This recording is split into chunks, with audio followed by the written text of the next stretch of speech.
D1 তুর্কি ভিসায় আপনি যেতে আগ্রহী, তাহলে ভিডিওটি আপনার জন্য। তুর্কির D1 ভিসা যাত্রী হাতে ধরিয়ে ট্রাভেল এজেন্সি উদাও।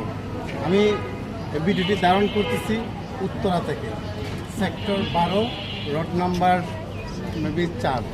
এই হচ্ছে ট্রাভেল এজেন্সির অফিস। প্রতারণার নতুন ফাঁদের আর একটা কৌশল হচ্ছে স্ক্যাম।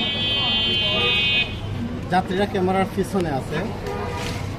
আমি গত 2 দিন আগে এই ব্যাপারটা নিয়ে অবগত হয়ে আমার অফিসে এই ভিসাটা আসে, সাথে সাথে আমি চেক করে বলি আপনার তাড়াতাড়ি অফিসে যান।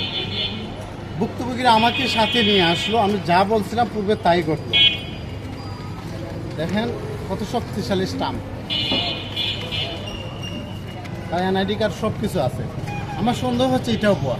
এই বিল্ডিংয়ের মালিকদেরকে আমি প্রশ্ন করলাম যে আপনারা ভাড়া দেওয়ার কিছু সেক্টর নিয়ম আছে, যদি ট্রাভেল এজেন্সি হয় তার ন্যূনতম একটা ট্রেড লাইসেন্সের প্রয়োজন হয়, সিভিল এভিয়েশনের প্রয়োজন হয়, আতাপের মেম্বার হতে হয়, অথবা রেকুটিং লাইসেন্সারি অফিস হতে হয়। 6-7 মাস এখানে থাকলো, কোটি টাকা নিয়ে উদাও। এখন ভুক্তভোগীরা কী করবে, কার কাছে যাবে? যাত্রীরা যেমন একটি অতিরিক্ত চালাকের কারণে এই আজকে 10 থেকে 12 লক্ষ টাকা নিয়ে উদাও হলো। দেখবেন ট্রাভেল এজেন্সির জগতে যারা ট্রাভেল এজেন্সি ব্যবসা করে তারা যখন একটু রেট বলবে, যাত্রীরা তখন এখানে আপত্তি করে। আর যেখানে দেখবেন রেট একটু কম বলে, সেখানে দেখবেন যাত্রীরা ঝাঁপিয়ে পড়ে।